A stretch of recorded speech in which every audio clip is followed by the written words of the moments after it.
Ready start. अध्यक्ष महोदय, जिस भावना से मैंने यह बिल पेश किया है उसको विरोधी पक्ष के लगभग सभी सदस्यों ने एक मत से महसूस किया है कि देश में बेकारी की जो समस्या है वह एक भयंकर समस्या है और उसके कारण हमारे देश का विकास, चाहे वह सामाजिक हो, आर्थिक हो या सांस्कृतिक, रुका हुआ है। और ऐसी स्थिति में हम आगे बढ़ नहीं सकते।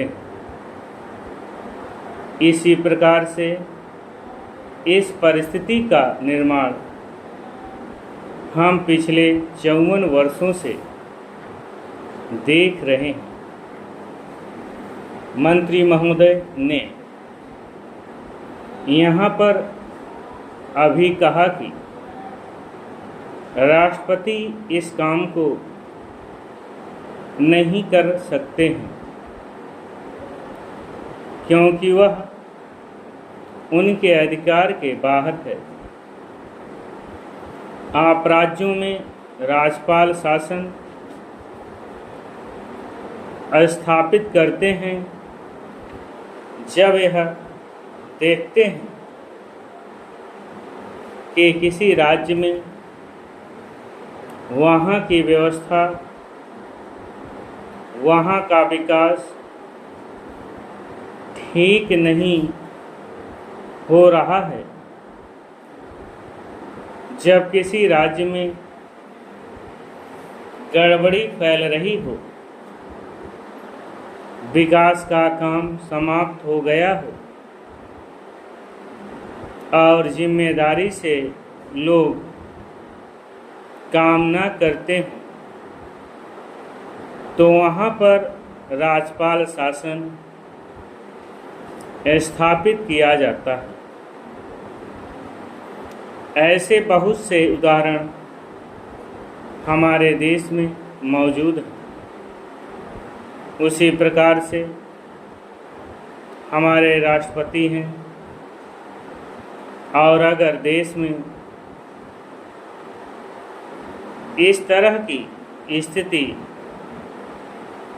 वर्षों तक चले तो कोई कारण नहीं है। आपात के रूप में राष्ट्रपति इस देश की सुरक्षा के लिए, इस देश की उन्नति के लिए जिम्मेदारी अपने हाथ में न ले सके। हमारे भाइयों ने बहुत से उदाहरण दिए हैं कि राज्यों में संयुक्त सरकारें नहीं चली, लेकिन उसके पीछे राजनीतिक हथकंडे थे।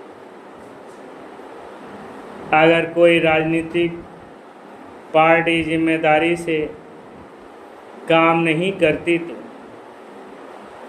विधान में यह स्पष्ट है कि राष्ट्रपति शासन अपने हाथ में ले।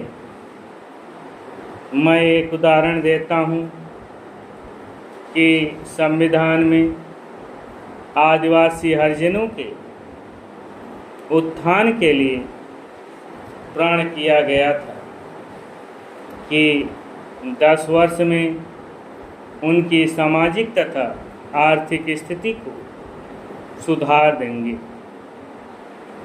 लेकिन यह सरकार उसमें भी असफल रही।